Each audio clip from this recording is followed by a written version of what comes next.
Sun Tzu. El arte de la guerra. El arte de la guerra es el mejor libro de estrategia de todos los tiempos. Inspiró a Napoleón, Maquiavelo, Mao Zedong y muchas más figuras históricas. Este libro de 500.000 años de antigüedad es uno de los más importantes textos clásicos chinos en el que, a pesar del tiempo transcurrido, ninguna de sus máximas ha quedado anticuada. Ni hay un solo consejo que hoy no sea útil. Pero la obra del general Sun Tzu no es únicamente un libro de práctica militar, sino un tratado que enseña la estrategia suprema de aplicar con sabiduría el conocimiento de la naturaleza humana en los momentos de confrontación. No es, por tanto, un libro sobre la guerra, es una obra para comprender las raíces de un conflicto y buscar una solución. La mejor victoria es vencer sin combatir, nos dice Sun Tzu, y esa es la distinción entre el hombre prudente y el ignorante. Introducción. Sun Tzu, el arte de la guerra.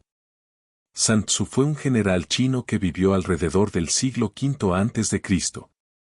La colección de ensayos sobre el arte de la guerra atribuida a Sun Tzu es el tratado más antiguo que se conoce sobre el tema. A pesar de su antigüedad, los consejos de Sun Tzu siguen manteniendo vigencia.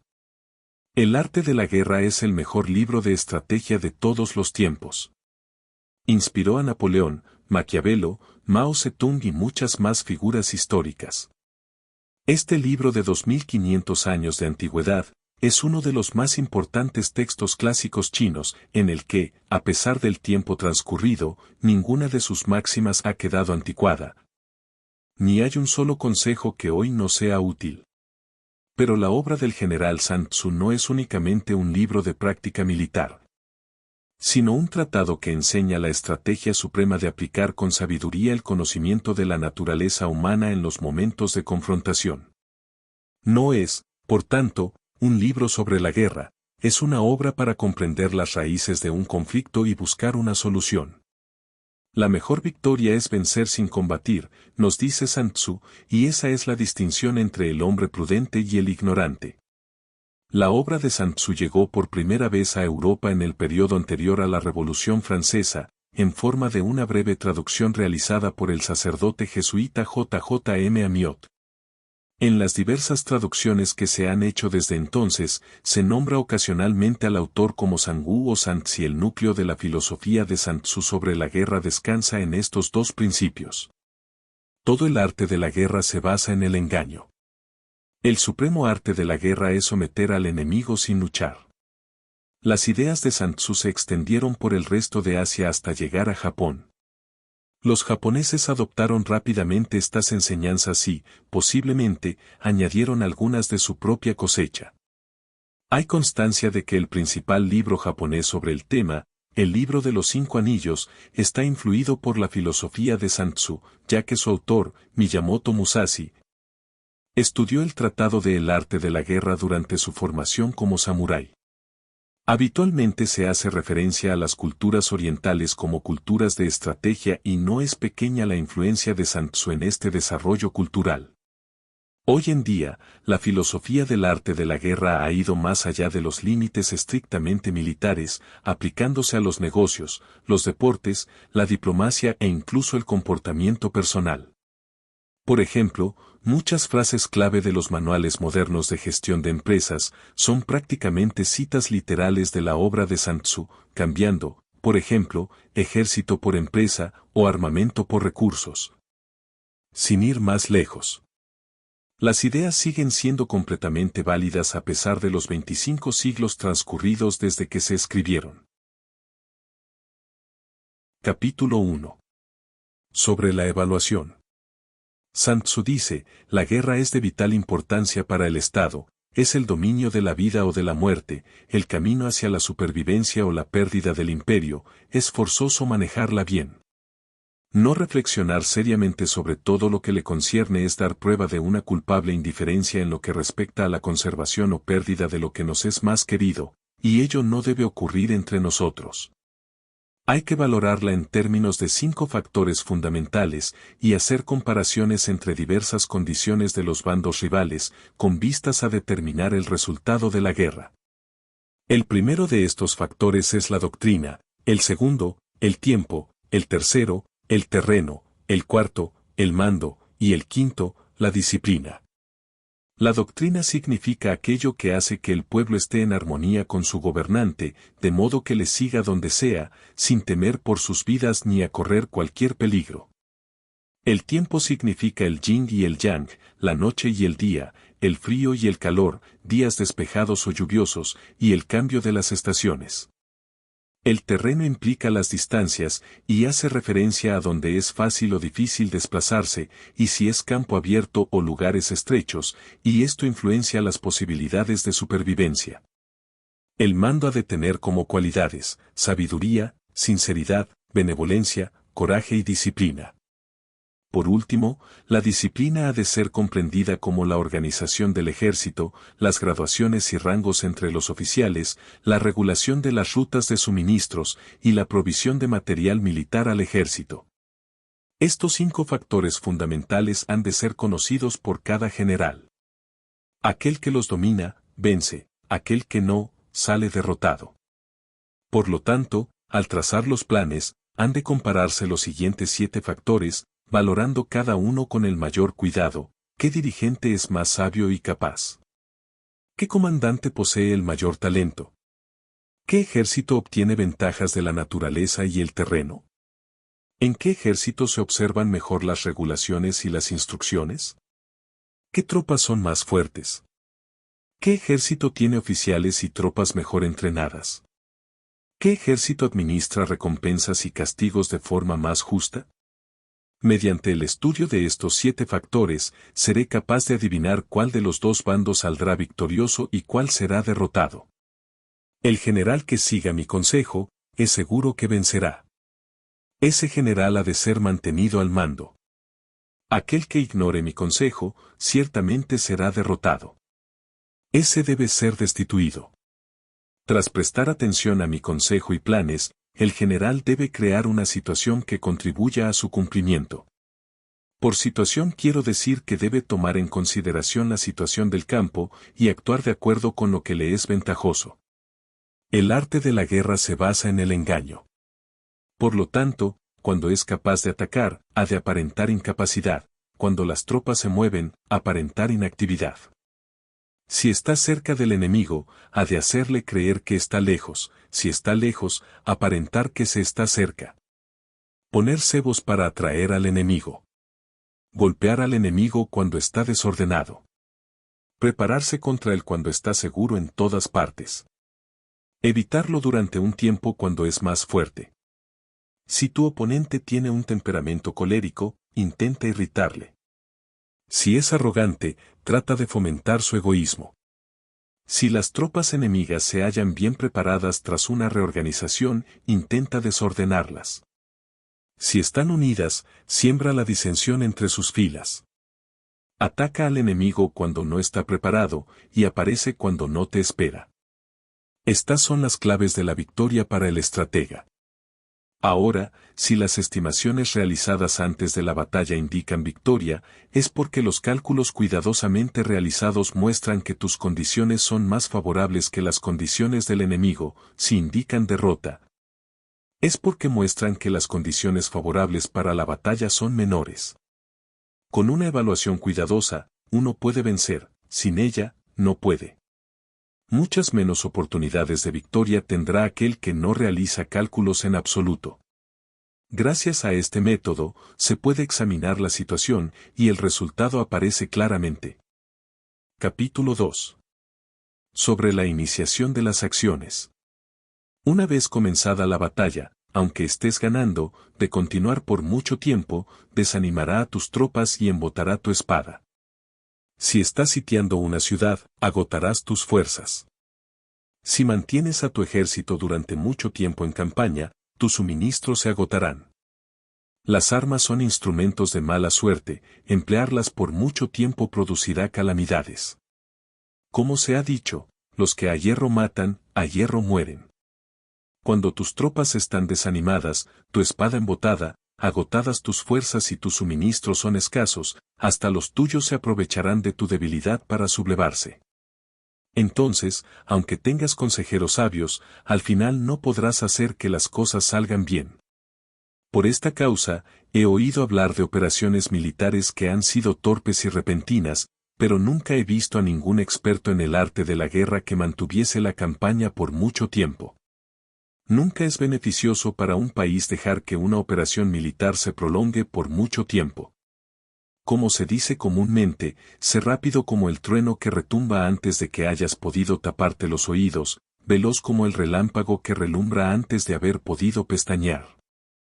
Por lo tanto, los que no son totalmente conscientes de la desventaja de servirse de las armas no pueden ser totalmente conscientes de las ventajas de utilizarlas. Los que utilizan los medios militares con pericia no activan a sus tropas 2 veces, ni proporcionan alimentos en 3 ocasiones, con un mismo objetivo. Esto quiere decir que no se debe movilizar al pueblo más de una vez por campaña, y que inmediatamente después de alcanzar la victoria no se debe regresar al propio país para hacer una segunda movilización.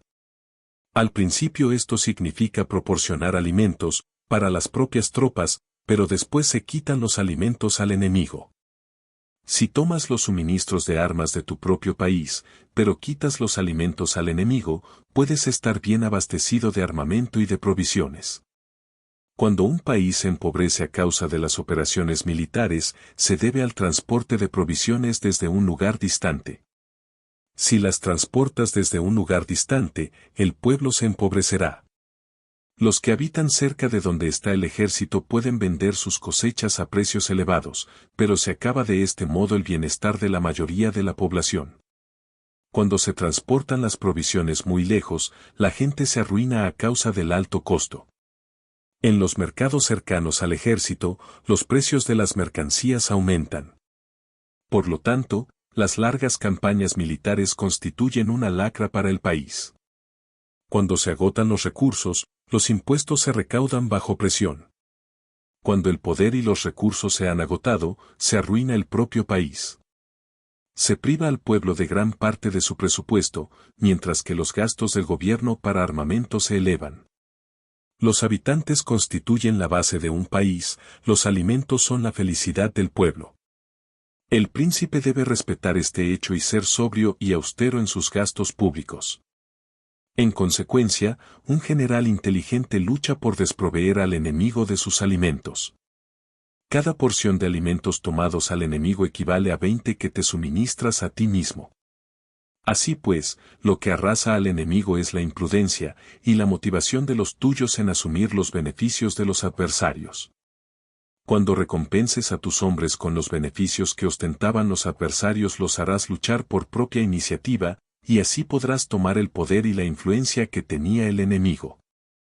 Es por esto por lo que se dice que donde hay grandes recompensas hay hombres valientes. Por consiguiente, en una batalla de carros, se recompensa primero al que tome al menos 10 carros. Si recompensas a todo el mundo, no habrá suficiente para todos, así pues, ofrece una recompensa a un soldado para animar a todos los demás. Cambia sus colores, de los soldados enemigos hechos prisioneros, utilízalos mezclados con los tuyos. Trata bien a los soldados y préstales atención. Los soldados prisioneros deben ser bien tratados, para conseguir que en el futuro luchen para ti. A esto se llama vencer al adversario e incrementar por añadidura tus propias fuerzas. Si utilizas al enemigo para derrotar al enemigo, serás poderoso en cualquier lugar a donde vayas. Así pues, lo más importante en una operación militar es la victoria y no la persistencia. Esta última no es beneficiosa. Un ejército es como el fuego, si no lo apagas, se consumirá por sí mismo. Por lo tanto, sabemos que el que está a la cabeza del ejército está a cargo de las vidas de los habitantes y de la seguridad de la nación. Capítulo 3. Sobre las proposiciones de la victoria y la derrota. Como regla general, es mejor conservar a un enemigo intacto que destruirlo. Capturar a sus soldados para conquistarlos y dominar a sus jefes. Un general decía, practica las artes marciales, calcula la fuerza de tus adversarios, haz que pierdan su ánimo y dirección, de manera que aunque el ejército enemigo esté intacto sea inservible, esto es ganar sin violencia. Si destruyes al ejército enemigo y matas a sus generales, asaltas sus defensas disparando, reúnes a una muchedumbre y usurpas un territorio, todo esto es ganar por la fuerza. Por esto, los que ganan todas las batallas no son realmente profesionales, los que consiguen que se rindan impotentes los ejércitos ajenos sin luchar son los mejores maestros del arte de la guerra. Los guerreros superiores atacan mientras los enemigos están proyectando sus planes. Luego deshacen sus alianzas. Por eso, un gran emperador decía, el que lucha por la victoria frente a espadas desnudas no es un buen general. La peor táctica es atacar a una ciudad. Asediar, acorralar a una ciudad solo se lleva a cabo como último recurso. Emplea no menos de 3 meses en preparar tus artefactos y otros 3 para coordinar los recursos para tu asedio. Nunca se debe atacar por cólera y con prisas. Es aconsejable tomarse tiempo en la planificación y coordinación del plan. Por lo tanto, un verdadero maestro de las artes marciales vence a otras fuerzas enemigas sin batalla, conquista otras ciudades sin asediarlas y destruye a otros ejércitos sin emplear mucho tiempo. Un maestro experto en las artes marciales deshace los planes de los enemigos, estropea sus relaciones y alianzas, le corta los suministros o bloquea su camino, venciendo mediante estas tácticas sin necesidad de luchar. Es imprescindible luchar contra todas las facciones enemigas para obtener una victoria completa, de manera que su ejército no quede acuartelado y el beneficio sea total. Esta es la ley del asedio estratégico. La victoria completa se produce cuando el ejército no lucha, la ciudad no es asediada, la destrucción no se prolonga durante mucho tiempo, y en cada caso el enemigo es vencido por el empleo de la estrategia. Así pues, la regla de la utilización de la fuerza es la siguiente: si tus fuerzas son 10 veces superiores a las del adversario, rodéalo; si son 5 veces superiores, atácalo; si son 2 veces superiores, divídelo. Si tus fuerzas son iguales en número, lucha si te es posible. Si tus fuerzas son inferiores, mantente continuamente en guardia, pues el más pequeño fallo te acarrearía las peores consecuencias. Trata de mantenerte al abrigo y evita en lo posible un enfrentamiento abierto con él. La prudencia y la firmeza de un pequeño número de personas pueden llegar a cansar y a dominar incluso a numerosos ejércitos. Este consejo se aplica en los casos en que todos los factores son equivalentes. Si tus fuerzas están en orden mientras que las suyas están inmersas en el caos, si tú y tus fuerzas están con ánimo y ellos desmoralizados, entonces, aunque sean más numerosos, puedes entrar en batalla. Si tus soldados, tus fuerzas, tu estrategia y tu valor son menores que los de tu adversario, entonces debes retirarte y buscar una salida. En consecuencia, si el bando más pequeño es obstinado, cae prisionero del bando más grande. Esto quiere decir que si un pequeño ejército no hace una valoración adecuada de su poder y se atreve a enemistarse con una gran potencia, por mucho que su defensa sea firme, inevitablemente se convertirá en conquistado. Si no puedes ser fuerte, pero tampoco sabes ser débil, serás derrotado. Los generales son servidores del pueblo. Cuando su servicio es completo, el pueblo es fuerte. Cuando su servicio es defectuoso, el pueblo es débil. Así pues, existen 3 maneras en las que un príncipe lleva al ejército al desastre. Cuando un príncipe, ignorando los hechos, ordena avanzar a sus ejércitos o retirarse cuando no deben hacerlo, a esto se le llama inmovilizar al ejército. Cuando un príncipe ignora los asuntos militares, pero comparte en pie de igualdad el mando del ejército, los soldados acaban confusos. Cuando el príncipe ignora cómo llevar a cabo las maniobras militares, pero comparte por igual su dirección, los soldados están vacilantes. Una vez que los ejércitos están confusos y vacilantes, empiezan los problemas procedentes de los adversarios. A esto se le llama perder la victoria por trastornar el aspecto militar. Si intentas utilizar los métodos de un gobierno civil para dirigir una operación militar, la operación será confusa. Triunfan aquellos que saben cuándo luchar y cuando no saben discernir cuándo utilizar muchas o pocas tropas. Tienen tropas cuyos rangos superiores e inferiores tienen el mismo objetivo. Se enfrentan con preparativos a enemigos desprevenidos. Tienen generales competentes y no limitados por sus gobiernos civiles. Estas 5 son las maneras de conocer al futuro vencedor. Hablar de que el príncipe sea el que da las órdenes en todo es como el general solicitarle permiso al príncipe para poder apagar un fuego, para cuando sea autorizado, ya no quedan sino cenizas. Si conoces a los demás y te conoces a ti mismo, ni en 100 batallas correrás peligro. Si no conoces a los demás, pero te conoces a ti mismo, perderás una batalla y ganarás otra. Si no conoces a los demás ni te conoces a ti mismo, correrás peligro en cada batalla. Capítulo 4. Sobre la medida en la disposición de los medios. Antiguamente, los guerreros expertos se hacían a sí mismos invencibles en primer lugar y después aguardaban para descubrir la vulnerabilidad de sus adversarios. Hacerte invencible significa conocerte a ti mismo, aguardar para descubrir la vulnerabilidad del adversario significa conocer a los demás. La invencibilidad está en uno mismo, la vulnerabilidad en el adversario.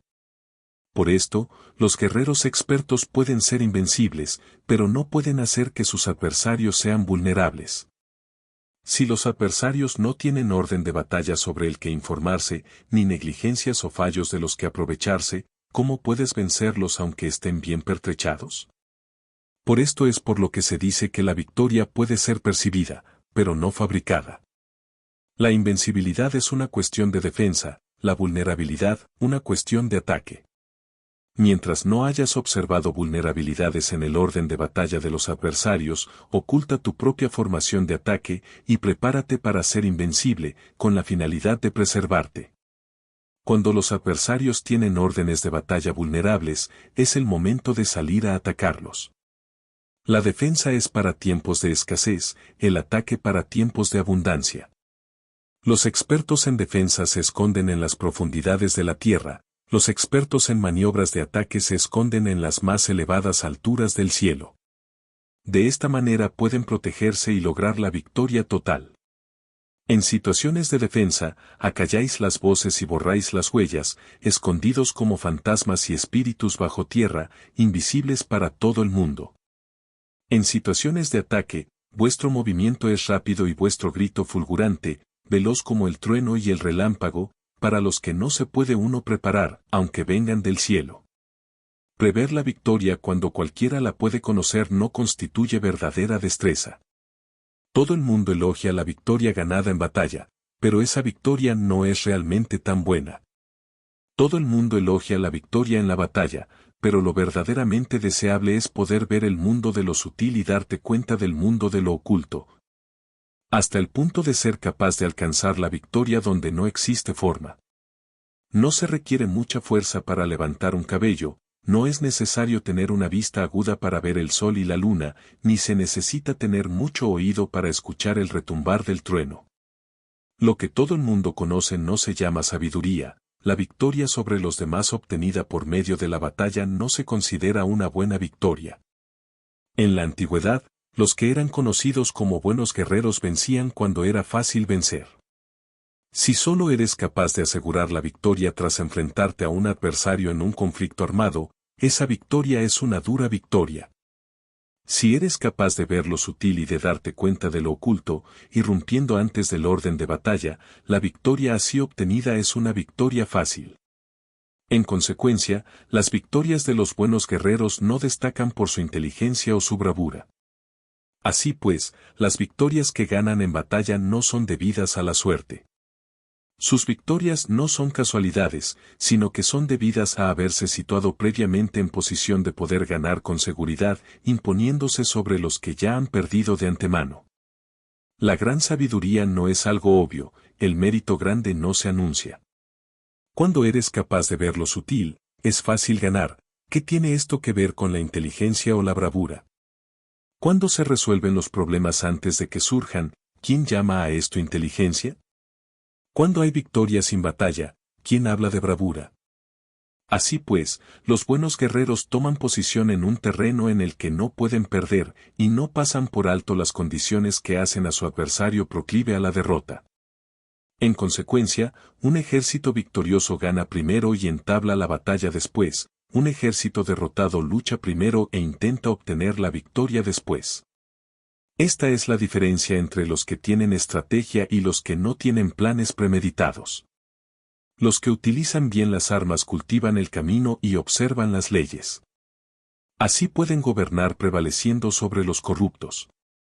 Servirse de la armonía para desvanecer la oposición, no atacar un ejército inocente, no hacer prisioneros o tomar botín par donde pasa el ejército, no cortar los árboles ni contaminar los pozos. Limpiar y purificar los templos de las ciudades y montañas del camino que atraviesas, no repetir los errores de una civilización decadente, a todo esto se llama el camino y sus leyes. Cuando el ejército está estrictamente disciplinado, hasta el punto en que los soldados morirían antes que desobedecer las órdenes, y las recompensas y los castigos merecen confianza y están bien establecidos. Cuando los jefes y oficiales son capaces de actuar de esta forma, pueden vencer a un príncipe enemigo corrupto. Las reglas militares son 5: medición, valoración, cálculo, comparación y victoria. El terreno da lugar a las mediciones, estas dan lugar a las valoraciones a los cálculos, estos a las comparaciones, y las comparaciones dan lugar a las victorias.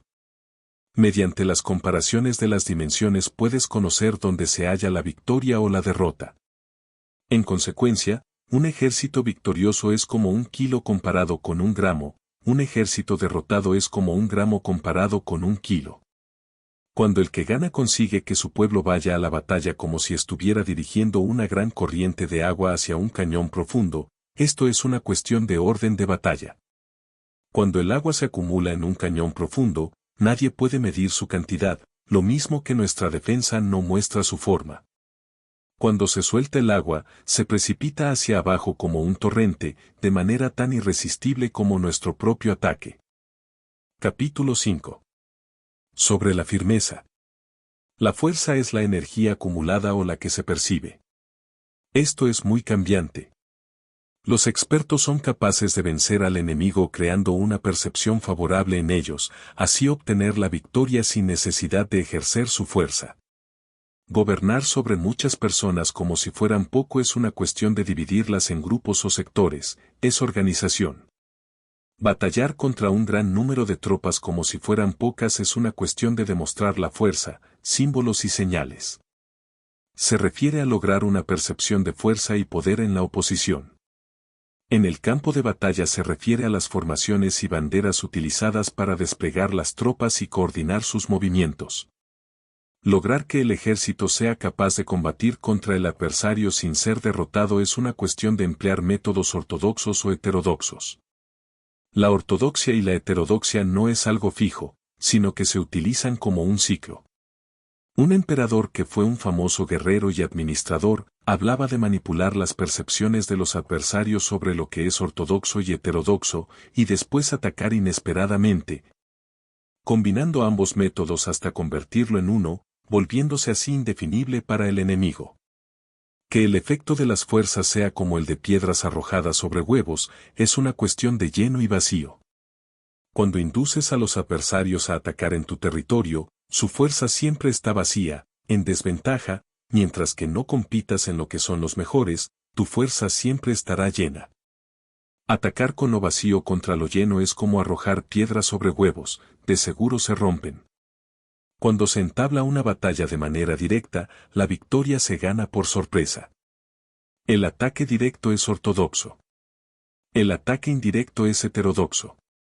Solo hay 2 clases de ataques en la batalla, el extraordinario por sorpresa y el directo ordinario, pero sus variantes son innumerables. Lo ortodoxo y lo heterodoxo se originan recíprocamente, como un círculo sin comienzo ni fin. ¿Quién podría agotarlos? Cuando la velocidad del agua que fluye alcanza el punto en el que puede mover las piedras, esta es la fuerza directa.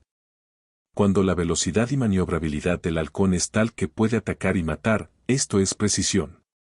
Lo mismo ocurre con los guerreros expertos, su fuerza es rápida, su precisión certera. Su fuerza es como disparar una catapulta, su precisión es dar en el objetivo previsto y causar el efecto esperado. El desorden llega del orden, la cobardía surge del valor, la debilidad brota de la fuerza. Si quieres fingir desorden para convencer a tus adversarios y distraerlos, primero tienes que organizar el orden, porque solo entonces puedes crear un desorden artificial.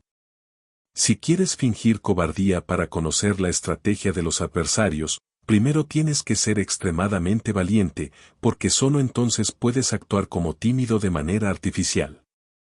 Si quieres fingir debilidad para inducir la arrogancia en tus enemigos, primero has de ser extremadamente fuerte porque solo entonces puedes pretender ser débil. El orden y el desorden son una cuestión de organización, la cobardía es una cuestión de valentía y la de ímpetu, la fuerza y la debilidad son una cuestión de la formación en la batalla.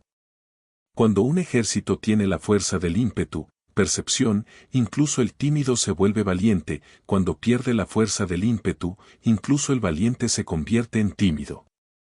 Nada está fijado en las leyes de la guerra, éstas se desarrollan sobre la base del ímpetu. Con astucia se puede anticipar y lograr que los adversarios se convenzan a sí mismos cómo proceder y moverse, les ayuda a caminar por el camino que les traza. Hace moverse a los enemigos con la perspectiva del triunfo, para que caigan en la emboscada. Los buenos guerreros buscan la efectividad en la batalla a partir de la fuerza del ímpetu, percepción, y no dependen solo de la fuerza de sus soldados. Son capaces de escoger a la mejor gente, desplegarlos adecuadamente y dejar que la fuerza del ímpetu logre sus objetivos.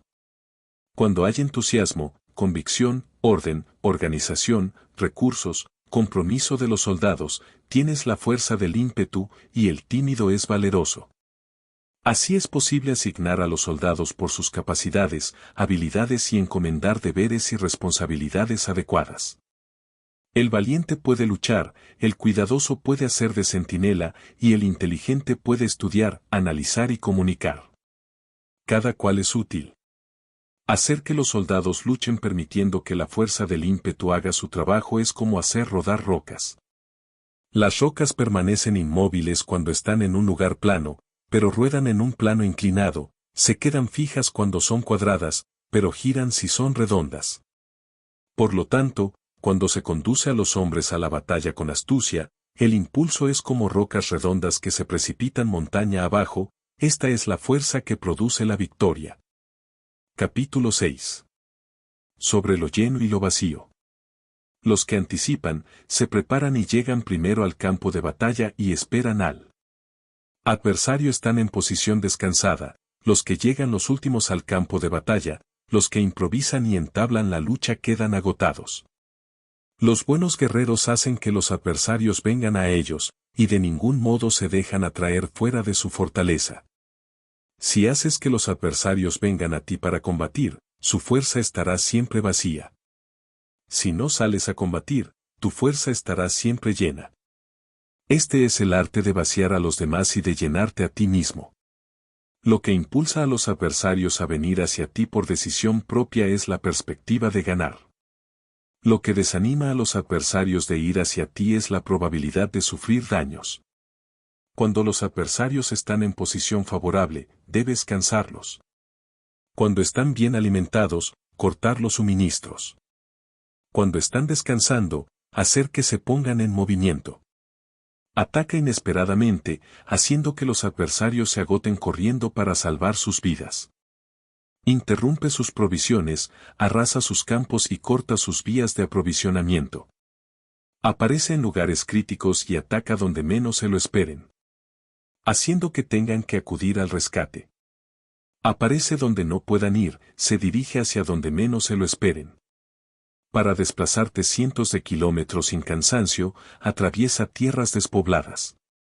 Atacar un espacio abierto no significa solo un espacio en el que el enemigo no tiene defensa.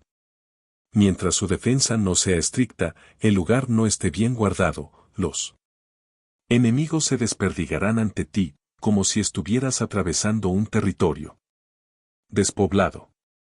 Para tomar infaliblemente lo que atacas, ataca donde no haya defensa.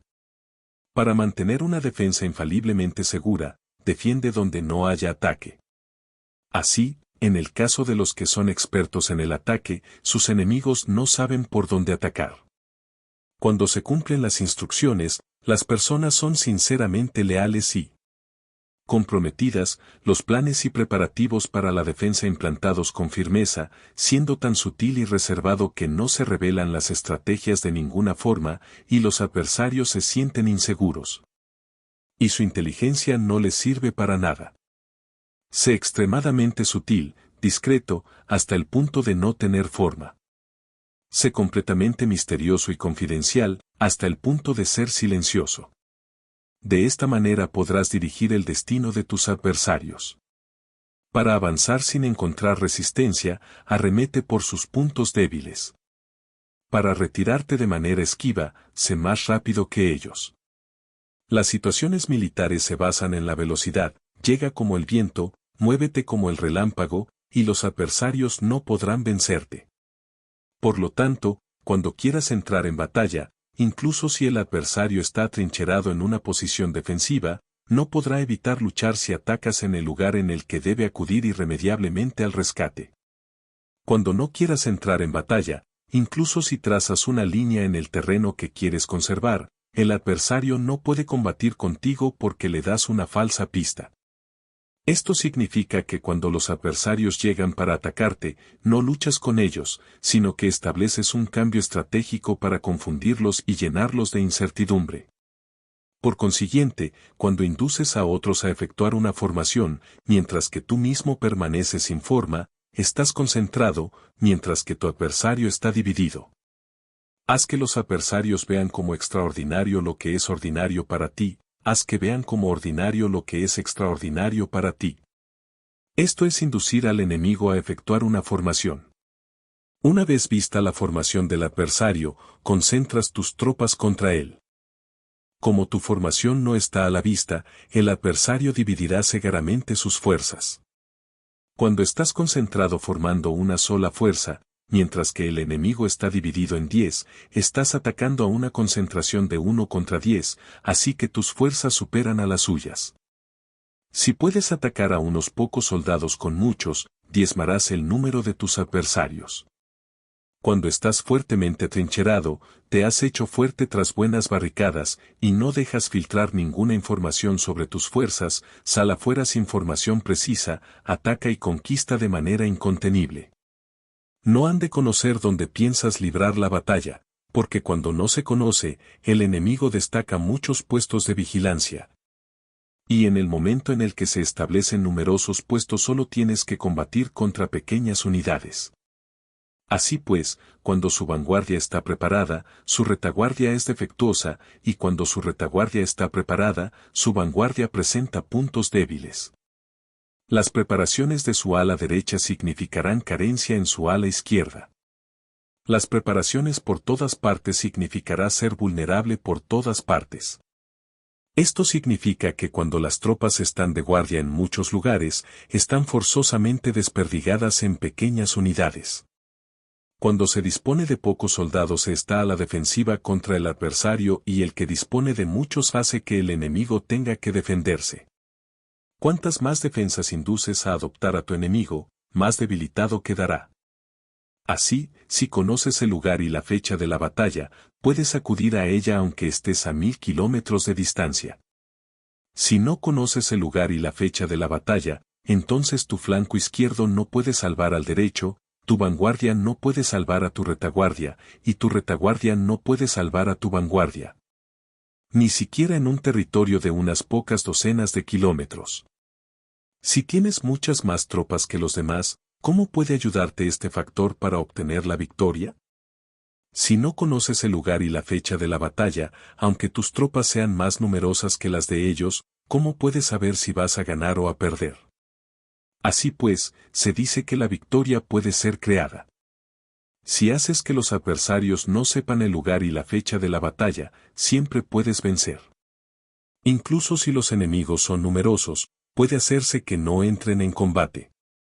Por tanto, haz tu valoración sobre ellos para averiguar sus planes y determinar qué estrategia puede tener éxito y cuál no. Incítalos a la acción para descubrir cuál es el esquema general de sus movimientos y descansa. Haz algo por o en contra de ellos para su atención, de manera que puedas de ellos para descubrir sus hábitos de comportamiento de ataque y de defensa. Indúcelos a adoptar formaciones específicas para conocer sus puntos flacos.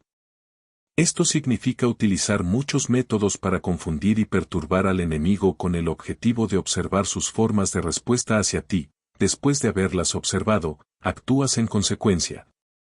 De manera que puedes saber qué clase de situaciones significan vida y cuáles significan muerte. Pruébalos para averiguar sus puntos fuertes y sus puntos débiles. Por lo tanto, el punto final de la formación de un ejército es llegar a la no forma.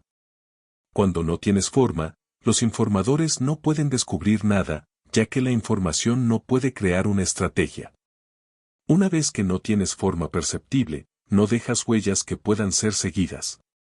Los informadores no encuentran ninguna grieta por donde mirar y los que están a cargo de la planificación no pueden establecer ningún plan realizable. La victoria sobre multitudes mediante formaciones precisas debe ser desconocida por las multitudes. Todo el mundo conoce la forma mediante la que resultó vencedor, pero nadie conoce la forma mediante la que aseguró la victoria. En consecuencia, la victoria en la guerra no es repetitiva, sino que adapta su forma continuamente. Determinar los cambios apropiados significa no repetir las estrategias previas para obtener la victoria. Para lograrla, puedo adaptarme desde el principio a cualquier formación que los adversarios puedan adoptar. Las formaciones son como el agua, la naturaleza del agua es evitar lo alto e ir hacia abajo, la naturaleza de los ejércitos es evitar lo lleno y atacar lo vacío, el flujo del agua está determinado por la tierra. La victoria viene determinada por el adversario. Así pues, un ejército no tiene formación constante, lo mismo que el agua no tiene forma constante, se llama genio a la capacidad de obtener la victoria cambiando y adaptándose según el enemigo. Capítulo 7. Sobre el enfrentamiento directo e indirecto. La regla ordinaria para el uso del ejército es que el mando del ejército reciba órdenes de las autoridades civiles y después reúne y concentra a las tropas, acuartelándolas juntas. Nada es más difícil que la lucha armada. Luchar con otros cara a cara para conseguir ventajas es lo más arduo del mundo. La dificultad de la lucha armada es hacer cercanas las distancias largas y convertir los problemas en ventajas. Mientras que das la apariencia de estar muy lejos, empiezas tu camino y llegas antes que el enemigo. Por lo tanto, haces que su ruta sea larga, atrayéndole con la esperanza de ganar. Cuando emprendes la marcha después que los otros y llegas antes que ellos, conoces la estrategia de hacer que las distancias sean cercanas. Sírvete de una unidad especial para engañar al enemigo atrayéndolo a una falsa persecución, haciéndole creer que el grueso de tus fuerzas está muy lejos, entonces, lanzas una fuerza de ataque sorpresa que llega antes, aunque emprendió el camino después. Por consiguiente, la lucha armada puede ser provechosa y puede ser peligrosa. Para el experto es provechosa, para el inexperto peligrosa. Movilizar a todo el ejército para el combate en aras de obtener alguna ventaja tomaría mucho tiempo, pero combatir por una ventaja con un ejército incompleto tendría como resultado una falta de recursos. Si te movilizas rápidamente y sin parar día y noche, recorriendo el doble de la distancia habitual, y si luchas por obtener alguna ventaja a miles de kilómetros, tus jefes militares serán hechos prisioneros. Los soldados que sean fuertes llegarán allí primero, los más cansados llegarán después, como regla general, solo lo conseguirá 1 de cada 10. Cuando la ruta es larga las tropas se cansan, si han gastado su fuerza en la movilización, llegan agotadas mientras que sus adversarios están frescos, así pues, es seguro que serán atacadas. Combatir por una ventaja a 50 kilómetros de distancia frustrará los planes del mando, y, como regla general, solo la mitad de los soldados lo harán. Si se combate por obtener una ventaja a 30 kilómetros de distancia, solo 2 de cada 3 soldados los recorrerán. Así pues, un ejército perece si no está equipado, si no tiene provisiones o si no tiene dinero. Estas 3 cosas son necesarias, no puedes combatir para ganar con un ejército no equipado, o sin provisiones, lo que el dinero facilita.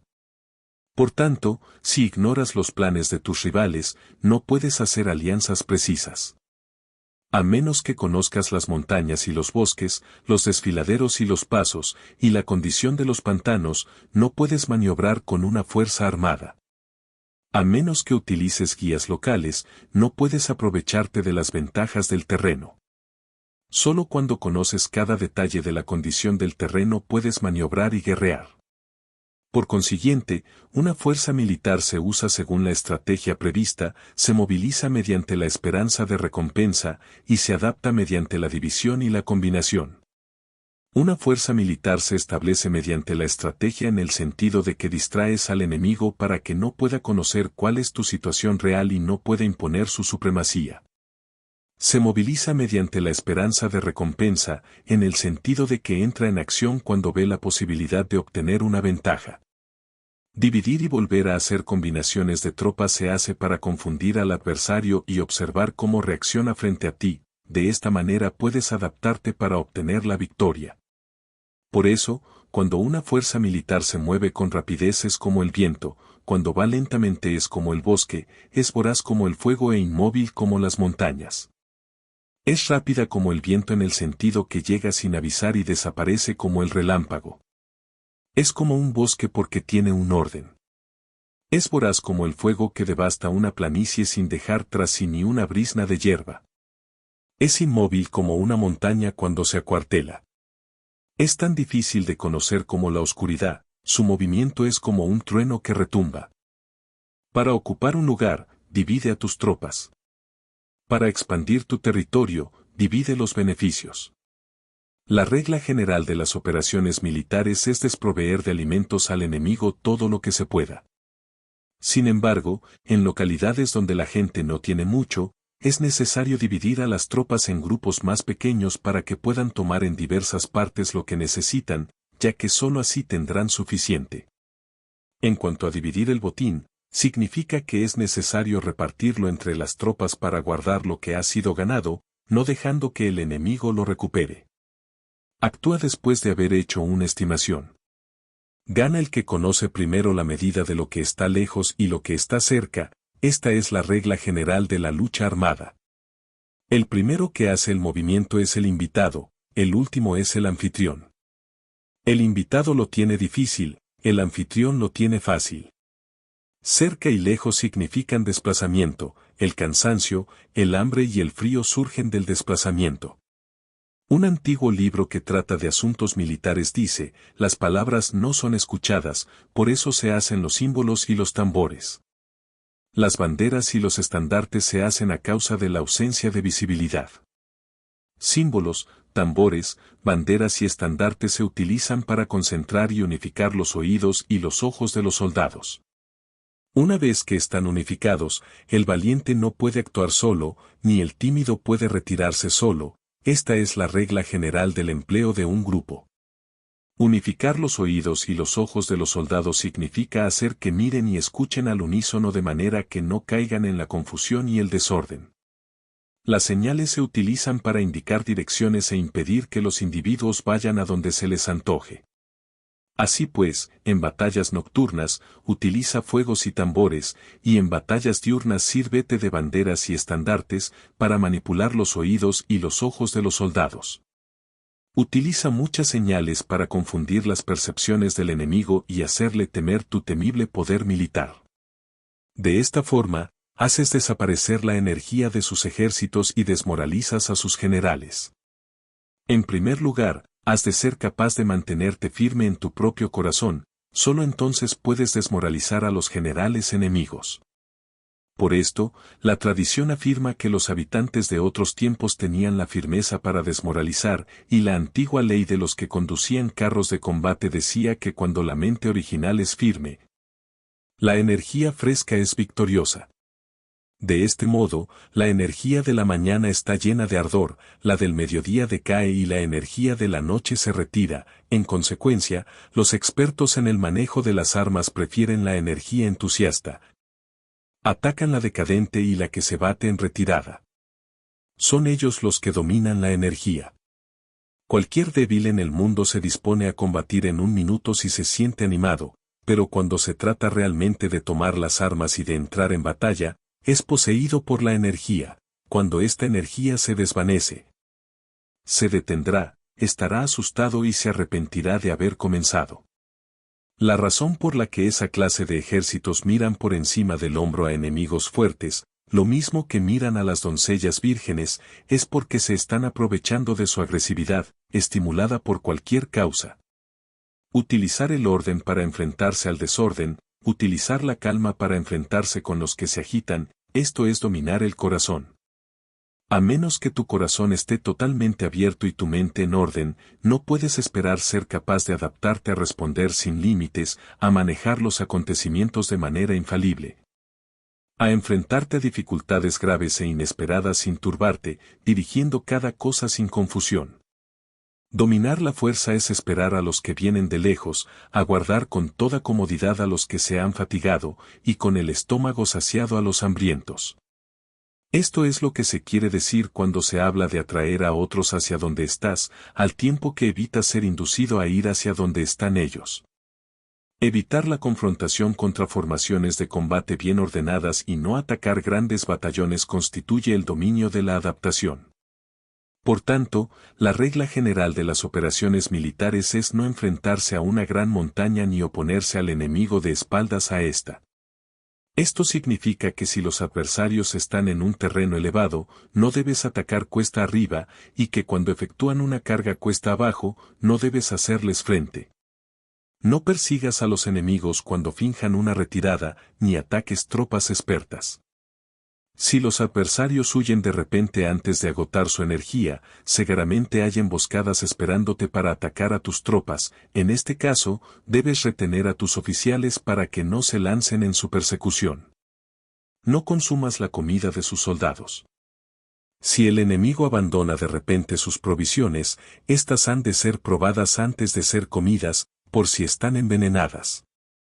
No detengas a ningún ejército que esté en camino a su país. Bajo estas circunstancias, un adversario luchará hasta la muerte. Hay que dejarle una salida a un ejército rodeado. Muéstrales una manera de salvar la vida para que no estén dispuestos a luchar hasta la muerte, y así podrás aprovecharte para atacarlos. No presiones a un enemigo desesperado. Un animal agotado seguirá luchando, pues esa es la ley de la naturaleza. Estas son las leyes de las operaciones militares. Capítulo 8. Sobre los 9 cambios. Por lo general, las operaciones militares están bajo el mando del gobernante civil para dirigir al ejército. El general no debe levantar su campamento en un terreno difícil. Deja que se establezcan relaciones diplomáticas en las fronteras. No permanezcas en un territorio árido ni aislado. Cuando te halles en un terreno cerrado, prepara alguna estrategia y muévete. Cuando te halles en un terreno mortal, lucha. Terreno cerrado significa que existen lugares escarpados que te rodean por todas partes, de manera que el enemigo tiene movilidad, que puede llegar e irse con libertad, pero a ti te es difícil salir y volver. Cada ruta debe ser estudiada para que sea la mejor. Hay rutas que no debes usar, ejércitos que no han de ser atacados, ciudades que no deben ser rodeadas, terrenos sobre los que no se debe combatir, y órdenes de gobernantes civiles que no deben ser obedecidas. En consecuencia, los generales que conocen las variables posibles para aprovecharse del terreno saben cómo manejar las fuerzas armadas. Si los generales no saben cómo adaptarse de manera ventajosa, aunque conozcan la condición del terreno, no pueden aprovecharse de él. Si están al mando de ejércitos, pero ignoran las artes de la total adaptabilidad, aunque conozcan el objetivo a lograr, no pueden hacer que los soldados luchen por él. Si eres capaz de ajustar la campaña cambiar conforme al ímpetu de las fuerzas, entonces la ventaja no cambia, y los únicos que son perjudicados son los enemigos. Por esta razón, no existe una estructura permanente.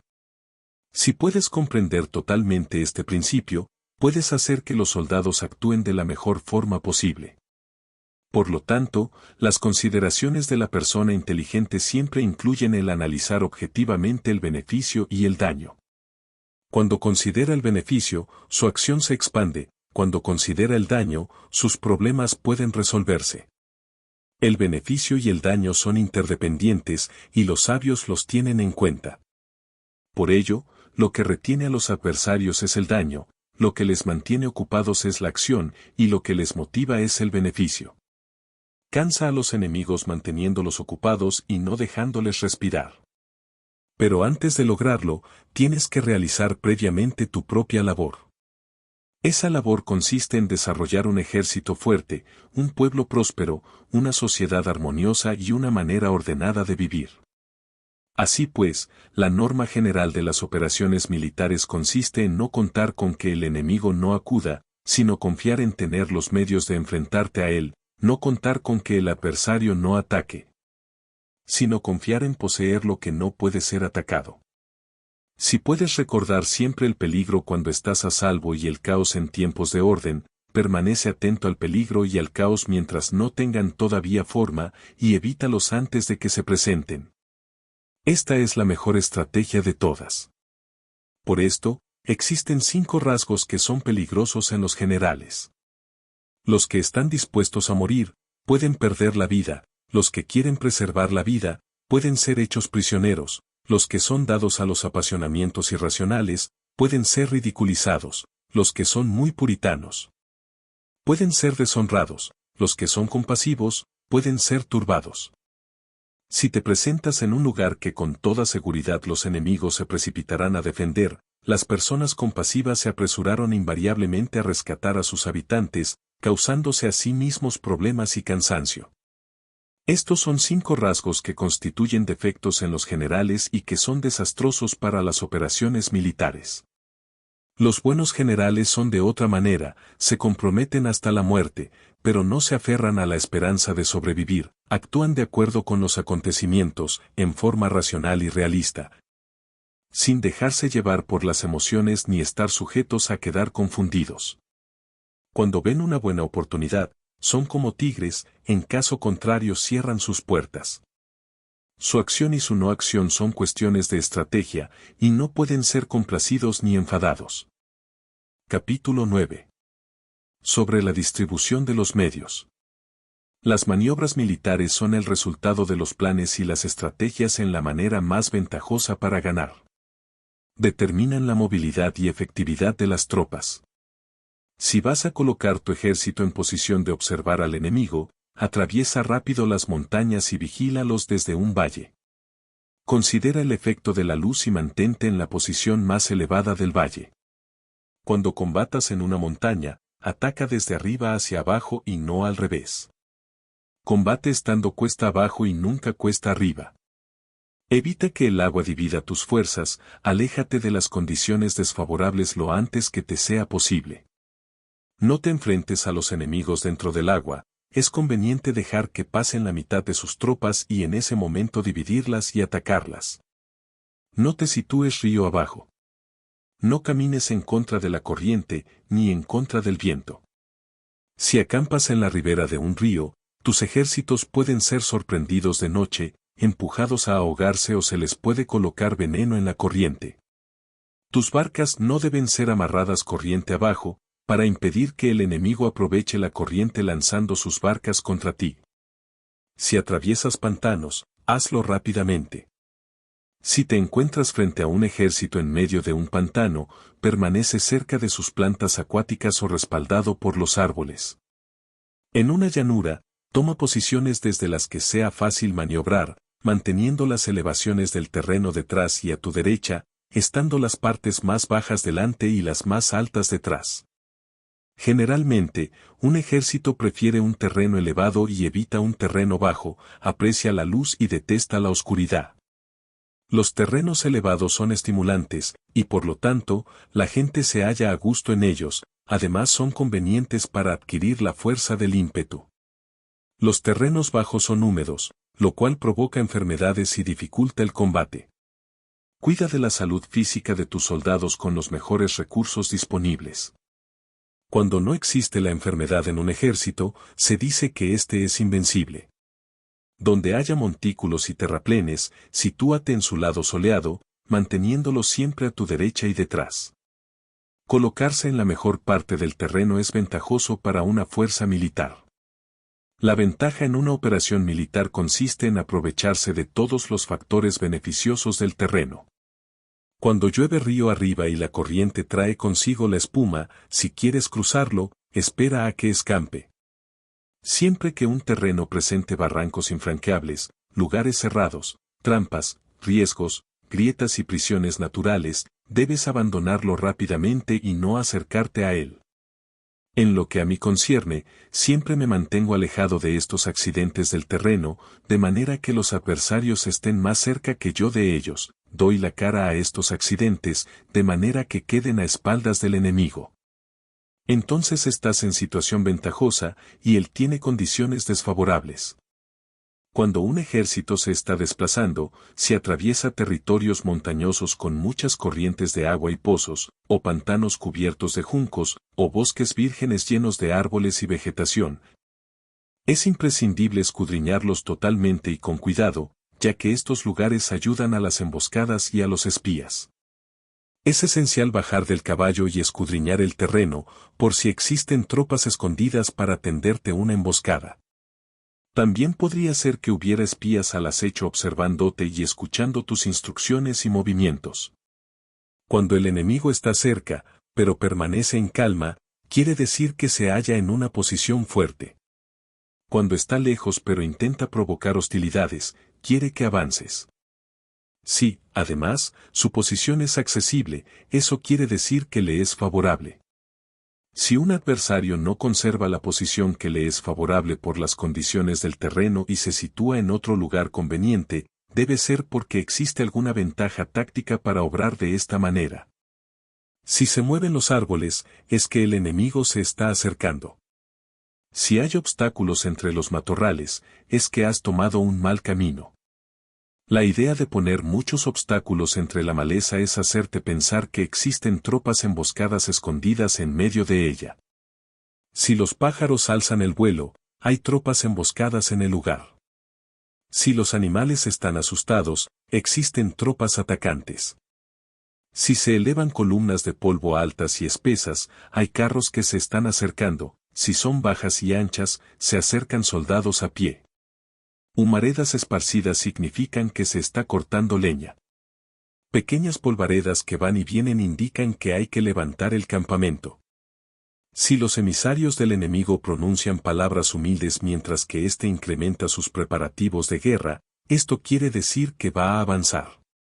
Cuando se pronuncian palabras altisonantes y se avanza ostentosamente, es señal de que el enemigo se va a retirar. Si sus emisarios vienen con palabras humildes, envía espías para observar al enemigo y comprobarás que está aumentando sus preparativos de guerra. Cuando los carros ligeros salen en primer lugar y se sitúan en los flancos, están estableciendo un frente de batalla. Si los emisarios llegan pidiendo la paz sin firmar un tratado, significa que están tramando algún complot. Si el enemigo dispone rápidamente de sus carros en filas de combate, es que está esperando refuerzos. No se precipitarán para un encuentro ordinario si no entienden que les ayudará, o debe haber una fuerza que se halla a distancia y que es esperada en un determinado momento para unir sus tropas y atacarte. Conviene anticiparse, prepararse inmediatamente para esta eventualidad. Si la mitad de sus tropas avanza y la otra mitad retrocede, es que el enemigo piensa atraerte a una trampa. El enemigo está fingiendo en este caso confusión y desorden para incitarte a que avances. Si los soldados enemigos se apoyan unos a otros, es que están hambrientos. Si los aguadores beben en primer lugar, es que las tropas están sedientas. Si el enemigo ve una ventaja pero no la aprovecha, es que está cansado. Si los pájaros se reúnen en el campo enemigo, es que el lugar está vacío. Si hay pájaros sobrevolando una ciudad, el ejército ha huido. Si se producen llamadas nocturnas, es que los soldados enemigos están atemorizados. Tienen miedo y están inquietos, y por eso se llaman unos a otros. Si el ejército no tiene disciplina, esto quiere decir que el general no es tomado en serio. Si los estandartes se mueven, es que está sumido en la confusión. Las señales se utilizan para unificar el grupo, así pues, si se desplaza de acá para allá sin orden ni concierto, significa que sus filas están confusas. Si sus emisarios muestran irritación, significa que están cansados. Si matan sus caballos para obtener carne, es que los soldados carecen de alimentos. Cuando no tienen marmitas y no vuelven a su campamento, son enemigos completamente desesperados. Si se producen murmuraciones, faltas de disciplina y los soldados hablan mucho entre sí, quiere decir que se ha perdido la lealtad de la tropa. Las murmuraciones describen la expresión de los verdaderos sentimientos, las faltas de disciplina indican problemas con los superiores. Cuando el mando ha perdido la lealtad de las tropas, los soldados se hablan con franqueza entre sí sobre los problemas con sus superiores. Si se otorgan numerosas recompensas, es que el enemigo se halla en un callejón sin salida. Cuando se ordenan demasiados castigos, es que el enemigo está desesperado. Cuando la fuerza de su ímpetu está agotada, otorgan constantes recompensas para tener contentos a los soldados, para evitar que se rebelen en masa. Cuando los soldados están tan agotados que no pueden cumplir las órdenes, son castigados una y otra vez para restablecer la autoridad. Ser violento al principio y terminar después temiendo a los propios soldados es el colmo de la ineptitud. Los emisarios que acuden con actitud conciliatoria indican que el enemigo quiere una tregua. Si las tropas enemigas se enfrentan a ti con ardor, pero demoran el momento de entrar en combate sin abandonar no obstante el terreno, has de observarlos cuidadosamente. Están preparando un ataque por sorpresa. En asuntos militares, no es necesariamente más beneficioso ser superior en fuerzas, solo evitar actuar con violencia innecesaria, es suficiente con consolidar tu poder. Hacer estimaciones sobre el enemigo y conseguir reunir tropas, eso es todo. El enemigo que actúa aisladamente, que carece de estrategia y que toma a la ligera a sus adversarios, inevitablemente acabará siendo derrotado. Si tu plan no contiene una estrategia de retirada o posterior al ataque, sino que confías exclusivamente en la fuerza de tus soldados y tomas a la ligera a tus adversarios sin valorar su condición, con toda seguridad caerás prisionero. Si se castiga a los soldados antes de haber conseguido que sean leales al mando, no obedecerán, y si no obedecen, serán difíciles de emplear. Tampoco podrán ser empleados si no se lleva a cabo ningún castigo, incluso después de haber obtenido su lealtad. Cuando existe un sentimiento subterráneo de aprecio y confianza, y los corazones de los soldados están ya vinculados al mando, si se relaja la disciplina, los soldados se volverán arrogantes y será imposible emplearlos. Por lo tanto, dirígelos mediante el arte civilizado y unifícalos mediante las artes marciales, esto significa una victoria continua. Arte civilizado significa humanidad, y artes marciales significan reglamentos. Mándalos con humanidad y benevolencia, unifícalos de manera estricta y firme. Cuando la benevolencia y la firmeza son evidentes, es posible estar seguro de la victoria. Cuando las órdenes se dan de manera clara, sencilla y consecuente a las tropas, éstas las aceptan. Cuando las órdenes son confusas, contradictorias y cambiantes, las tropas no las aceptan o no las entienden. Cuando las órdenes son razonables, justas, sencillas, claras y consecuentes, existe una satisfacción recíproca entre el líder y el grupo. Capítulo 10. Sobre la topología. Algunos terrenos son fáciles, otros difíciles, algunos neutros, otros estrechos, accidentados o abiertos. Cuando el terreno sea accesible, sé el primero en establecer tu posición, eligiendo las alturas soleadas, una posición que sea adecuada para transportar los suministros, así tendrás ventaja cuando libres la batalla. Cuando estés en un terreno difícil de salir, estás limitado. En este terreno, si tu enemigo no está preparado, puedes vencer si sigues adelante, pero si el enemigo está preparado y sigues adelante, tendrás muchas dificultades para volver de nuevo a él, lo cual jugará en contra tuya. Cuando es un terreno desfavorable para ambos bandos, se dice que es un terreno neutro. En un terreno neutro, incluso si el adversario te ofrece una ventaja, no te aproveches de ella, retírate, induciendo a salir a la mitad de las tropas enemigas. Y entonces caes sobre él aprovechándote de esta condición favorable. En un terreno estrecho, si eres el primero en llegar, debes ocuparlo totalmente y esperar al adversario. Si él llega antes, no lo persigas y bloquea a los desfiladeros. Persíguelos solo si no los bloquea. En terreno accidentado, si eres el primero en llegar, debes ocupar sus puntos altos y soleados y esperar al adversario. Si éste los ha ocupado antes, retírate y no lo persigas.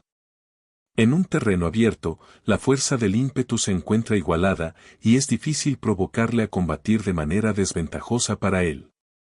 Entender estas 6 clases de terreno es la responsabilidad principal del general y es imprescindible considerarlos. Estas son las configuraciones del terreno, los generales que las ignoran salen derrotados. Así pues, entre las tropas están las que huyen, las que se retraen, las que se derrumban, las que se rebelan y las que son derrotadas. Ninguna de estas circunstancias constituyen desastres naturales, sino que son debidas a los errores de los generales. Las tropas que tienen el mismo ímpetu, pero que atacan en proporción de 1 contra 10, salen derrotadas. Los que tienen tropas fuertes pero cuyos oficiales son débiles, quedan retraídos. Los que tienen soldados débiles al mando de oficiales fuertes, se verán en apuros. Cuando los oficiales superiores están encolerizados y son violentos, y se enfrentan al enemigo por su cuenta y por despecho, y cuando los generales ignoran sus capacidades, el ejército se desmoronará. Como norma general, para poder vencer al enemigo, todo el mando militar debe tener una sola intención y todas las fuerzas militares deben cooperar. Cuando los generales son débiles y carecen de autoridad, cuando las órdenes no son claras, cuando oficiales y soldados no tienen solidez y las formaciones son anárquicas, se produce revuelta. Los generales que son derrotados son aquellos que son incapaces de calibrar a los adversarios, entran en combate con fuerzas superiores en número o mejor equipadas. Y no seleccionan a sus tropas según los niveles de preparación de las mismas. Si empleas soldados sin seleccionar a los preparados de los no preparados, a los arrojados y a los timoratos, te estás buscando tu propia derrota. Estas son las 6 maneras de ser derrotado. La comprensión de estas situaciones es la responsabilidad suprema de los generales y deben ser consideradas. La primera es no calibrar el número de fuerzas, la segunda, la ausencia de un sistema claro de recompensas y castigos, la tercera, la insuficiencia de entrenamiento, la cuarta es la pasión irracional. La quinta es la ineficacia de la ley del orden, y la sexta es el fallo de no seleccionar a los soldados fuertes y resueltos.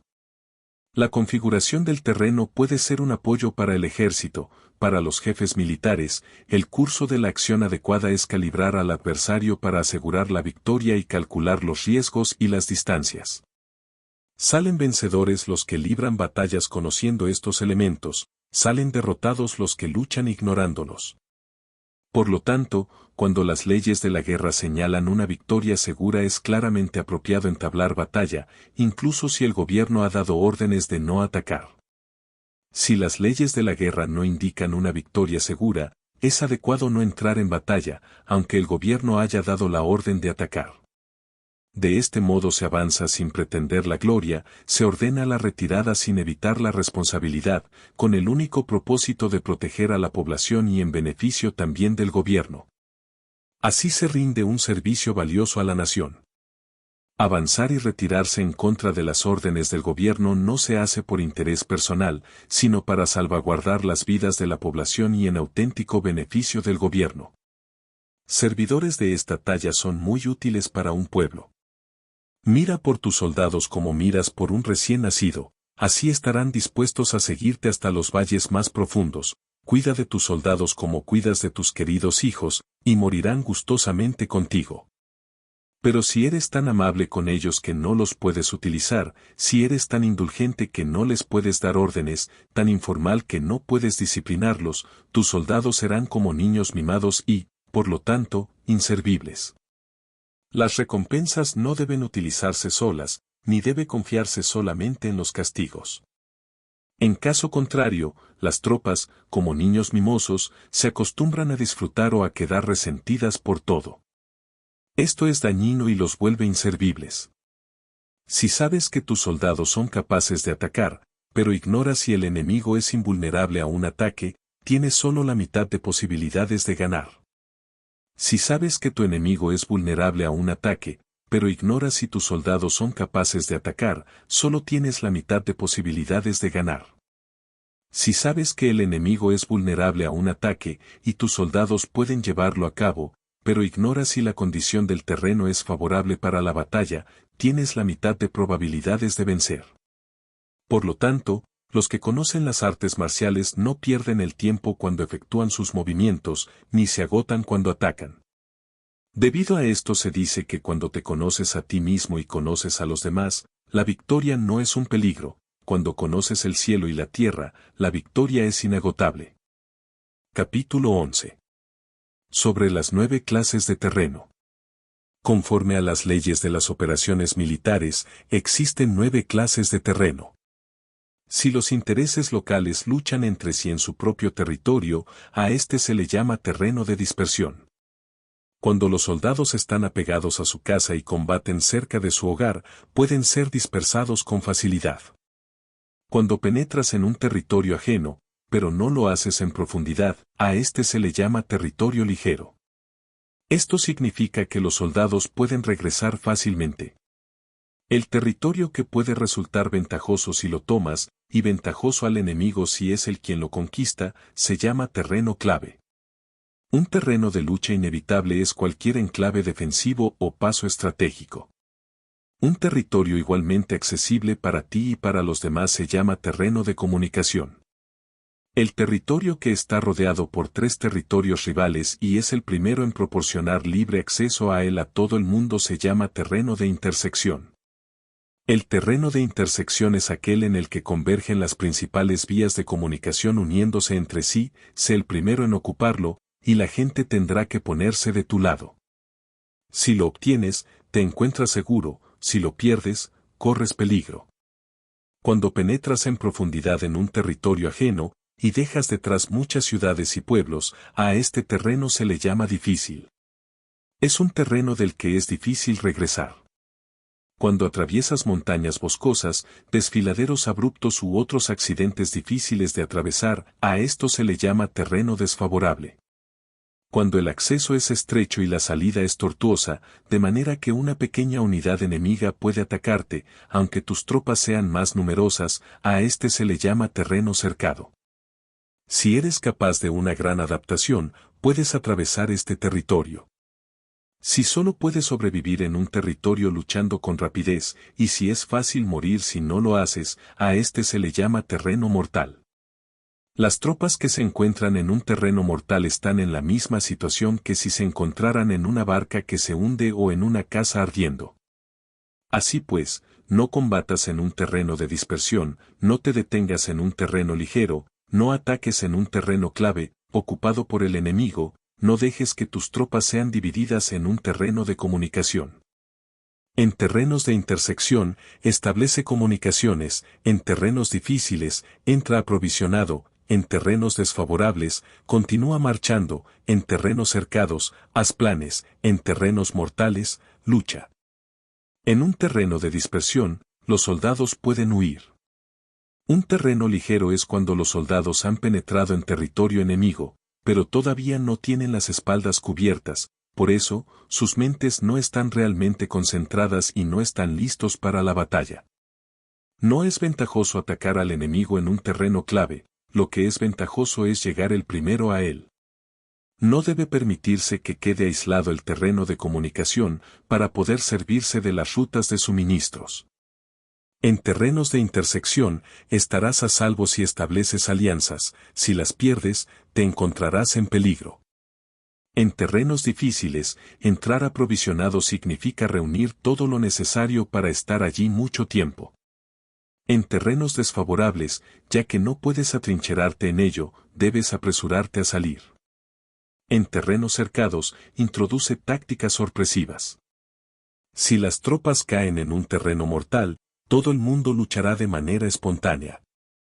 Por esto se dice, sitúa a las tropas en un terreno mortal y sobrevivirán. Los que eran antes considerados como expertos en el arte de la guerra eran capaces de hacer que el enemigo perdiera contacto entre su vanguardia y su retaguardia, la confianza entre las grandes y las pequeñas unidades. El interés recíproco para el bienestar de los diferentes rangos, el apoyo mutuo entre gobernantes y gobernados, el alistamiento de soldados y la coherencia de sus ejércitos. Estos expertos entraban en acción cuando les era ventajoso, y se retenían en caso contrario. Introducían cambios para confundir al enemigo, atacándolos aquí y allá, aterrorizándolos y sembrando en ellos la confusión, de tal manera que no les daban tiempo para hacer planes. Se podría preguntar cómo enfrentarse a fuerzas enemigas numerosas y bien organizadas que se dirigen hacia ti. La respuesta es quitarles en primer lugar algo que aprecien y después te escucharán. La rapidez de acción es el factor esencial de la condición de la fuerza militar, aprovechándose de los errores de los adversarios, desplazándose por caminos que no esperan y atacando cuando no están en guardia. Esto significa que para aprovecharse de la falta de preparación, de visión y de cautela de los adversarios, es necesario actuar con rapidez, y que si dudas, esos errores no te servirán de nada. En una invasión, por regla general, cuanto más se adentran los invasores en el territorio ajeno, más fuertes se hacen, hasta el punto de que el gobierno nativo no puede ya expulsarlos.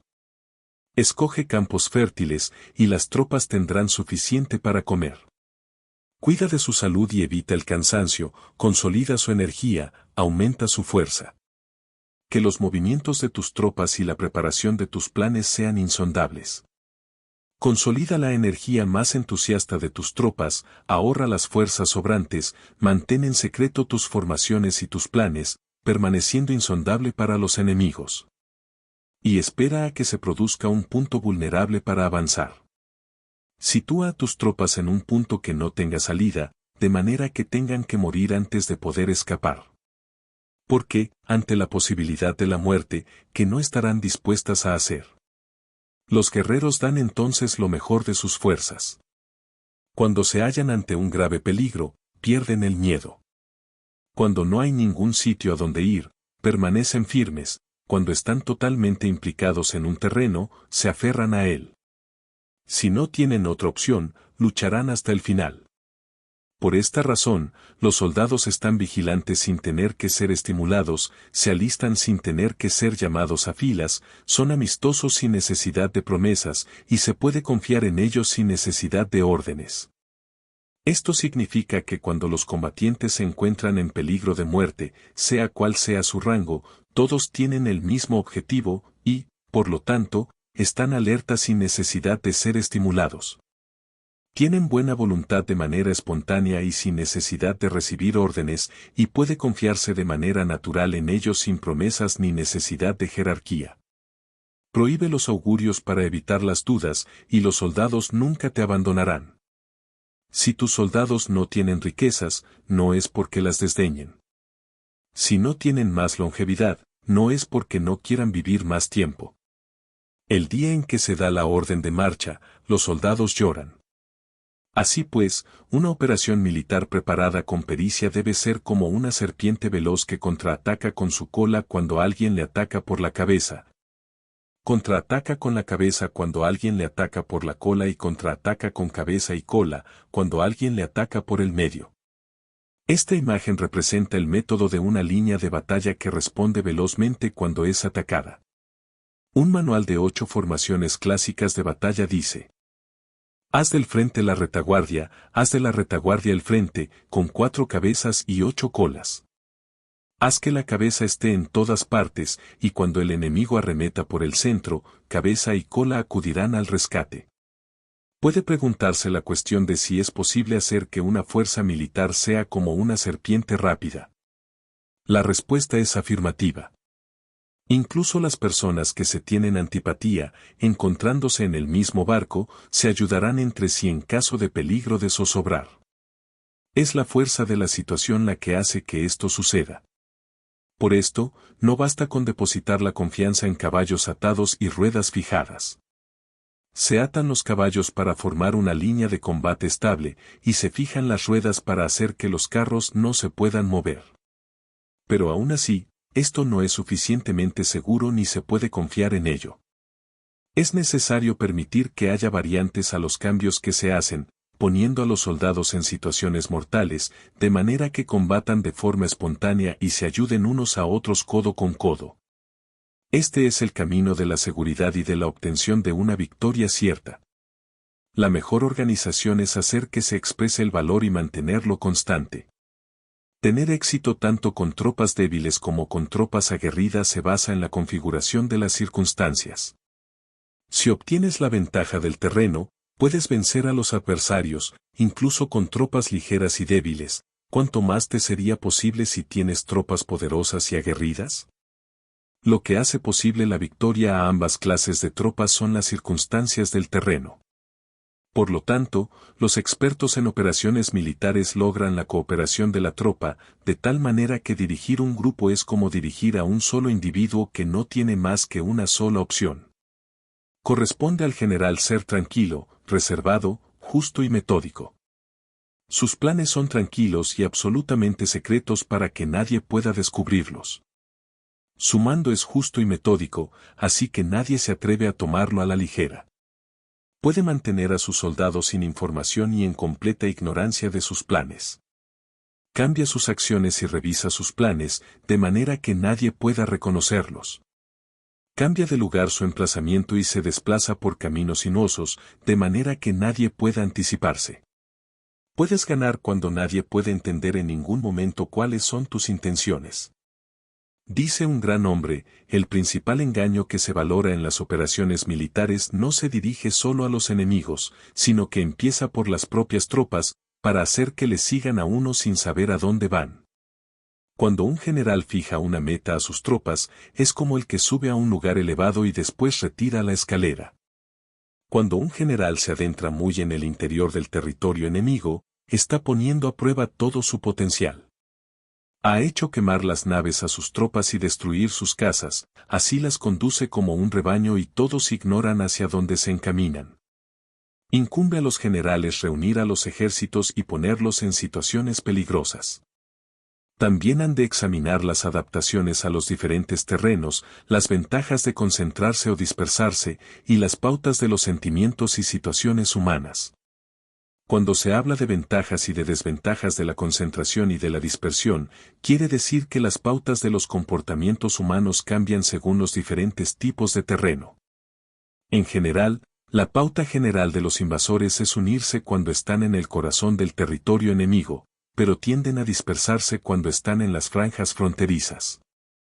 Cuando dejas tu territorio y atraviesas la frontera en una operación militar, te hallas en un terreno aislado. Cuando es accesible desde todos los puntos, es un terreno de comunicación. Cuando te adentras en profundidad, estás en un terreno difícil. Cuando penetras poco, estás en un terreno ligero. Cuando a tus espaldas se hallen espesuras infranqueables y delante pasajes estrechos, estás en un terreno cercado. Cuando no haya ningún sitio a donde ir, se trata de un terreno mortal. Así pues, en un terreno de dispersión, yo unificaría las mentes de los soldados. En un terreno ligero, las mantendría en contacto. En un terreno clave, les haría apresurarse para tomarlo. En un terreno de intersección, prestaría atención a la defensa.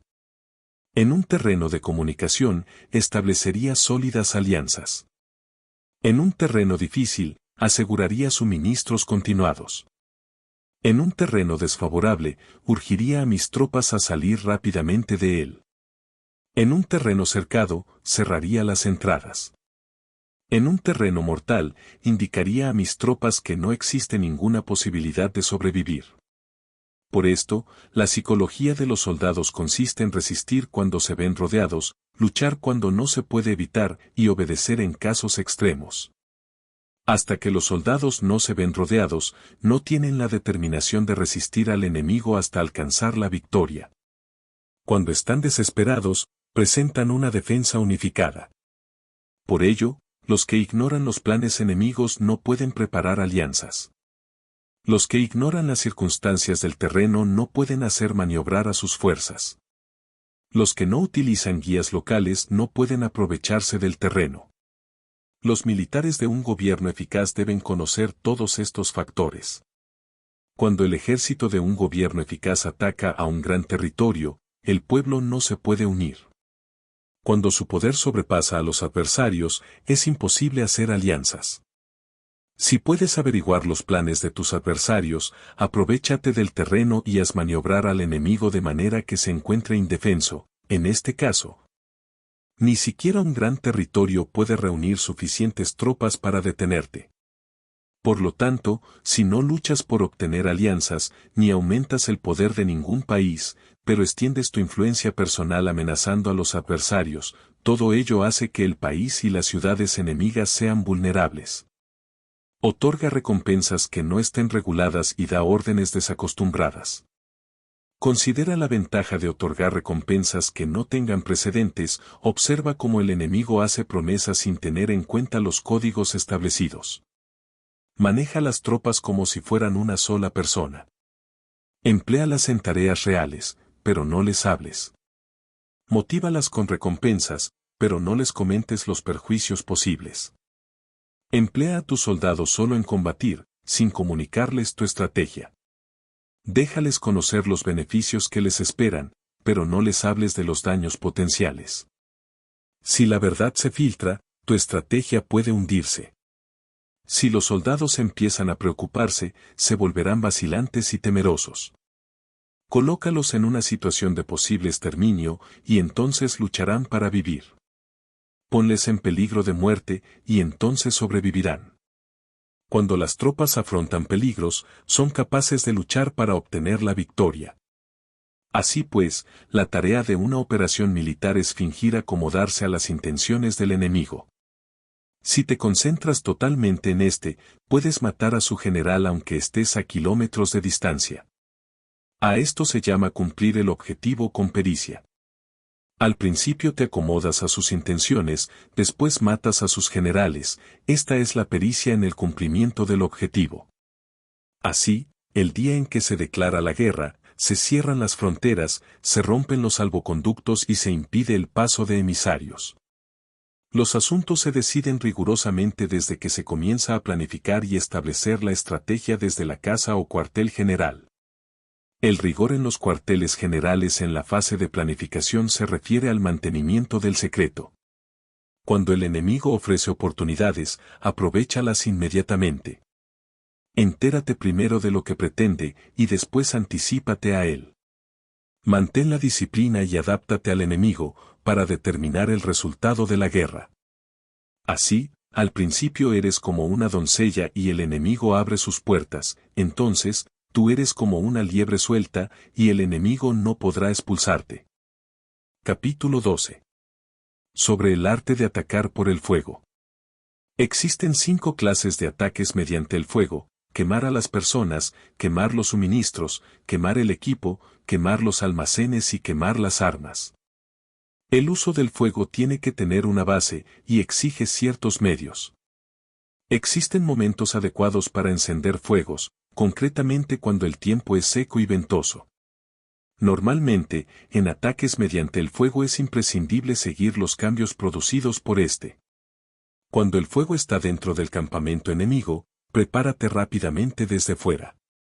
Si los soldados se mantienen en calma cuando el fuego se ha declarado, espera y no ataques.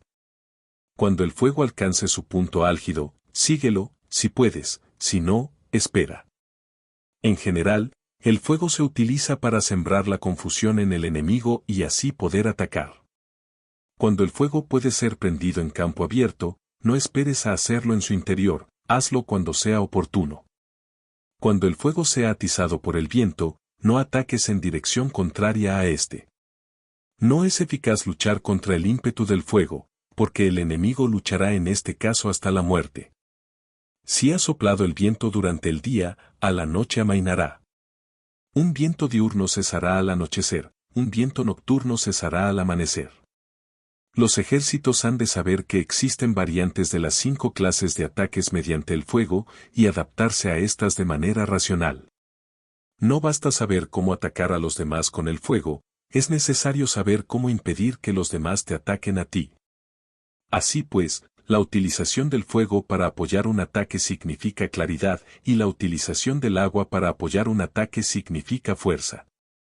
El agua puede incomunicar, pero no puede arrasar. El agua puede utilizarse para dividir a un ejército enemigo, de manera que su fuerza se desuna y la tuya se fortalezca.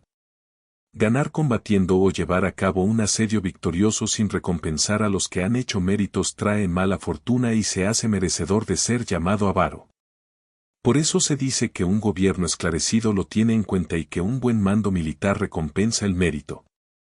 No moviliza a sus tropas cuando no hay ventajas que obtener, ni actúa cuando no hay nada que ganar, ni luchan cuando no existe peligro. Las armas son instrumentos de mal augurio, y la guerra es un asunto peligroso. Es indispensable impedir una derrota desastrosa, y por lo tanto, no vale la pena movilizar un ejército por razones insignificantes, las armas solo deben utilizarse cuando no existe otro remedio. Un gobierno no debe movilizar un ejército por ira, y los jefes militares no deben provocar la guerra por cólera. Actúa cuando sea beneficioso, en caso contrario, desiste. La ira puede convertirse en alegría, y la cólera puede convertirse en placer, pero un pueblo destruido no puede hacérsele renacer, y la muerte no puede convertirse en vida. En consecuencia, un gobierno esclarecido presta atención a todo esto, y un buen mando militar lo tiene en cuenta. Esta es la manera de mantener a la nación a salvo y de conservar intacto a su ejército. Capítulo 13. Sobre la concordia y la discordia. Una operación militar significa un gran esfuerzo para el pueblo, y la guerra puede durar muchos años para obtener una victoria de un día. Así pues, fallar en conocer la situación de los adversarios por economizar en aprobar gastos para investigar y estudiar a la oposición es extremadamente inhumano, y no es típico de un buen jefe militar, de un consejero de gobierno, ni de un gobernante victorioso. Por lo tanto, lo que posibilita a un gobierno inteligente y a un mando militar sabio vencer a los demás y lograr triunfos extraordinarios con esa información esencial. La información previa no puede obtenerse de fantasmas ni espíritus, ni se puede tener por analogía, ni descubrir mediante cálculos. Debe obtenerse de personas que conozcan la situación del adversario. Existen 5 clases de espías: el espía nativo, el espía interno, el doble agente, el espía liquidable y el espía flotante. Cuando están activos todos ellos, nadie conoce sus rutas, a esto se le llama genio organizativo, y se aplica al gobernante. Los espías nativos se contratan entre los habitantes de una localidad. Los espías internos se contratan entre los funcionarios enemigos. Los agentes dobles se contratan entre los espías enemigos. Los espías liquidables transmiten falsos datos a los espías enemigos. Los espías flotantes vuelven para traer sus informes.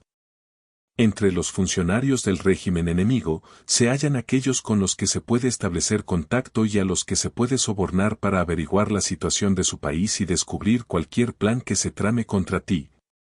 También pueden ser utilizados para crear desavenencias y desarmonía. En consecuencia, nadie en las Fuerzas Armadas es tratado con tanta familiaridad como los espías, ni a nadie se le otorgan recompensas tan grandes como a ellos, ni hay asunto más secreto que el espionaje. Si no se trata bien a los espías, pueden convertirse en renegados y trabajar para el enemigo. No se pueden utilizar a los espías sin sagacidad y conocimiento, no puede uno servirse de espías sin humanidad y justicia, no se puede obtener la verdad de los espías sin sutileza. Ciertamente, es un asunto muy delicado. Los espías son útiles en todas partes. Cada asunto requiere un conocimiento previo. Si algún asunto de espionaje es divulgado antes de que el espía haya informado, este y el que lo haya divulgado deben eliminarse. Siempre que quieras atacar a un ejército, asediar una ciudad o atacar a una persona, has de conocer previamente la identidad de los generales que la defienden, de sus aliados, sus visitantes, sus centinelas y de sus criados. Así pues, haz que tus espías averigüen todo sobre ellos. Siempre que vayas a atacar y a combatir, debes conocer primero los talentos de los servidores del enemigo, y así puedes enfrentarte a ellos según sus capacidades. Debes buscar a agentes enemigos que hayan venido a espiarte, sobornarlos e inducirlos a pasarse a tu lado, para poder utilizarlos como agentes dobles. Con la información obtenida de esta manera, puedes encontrar espías nativos y espías internos para contratarlos. Con la información obtenida de estos, puedes fabricar información falsa sirviéndote de espías liquidables.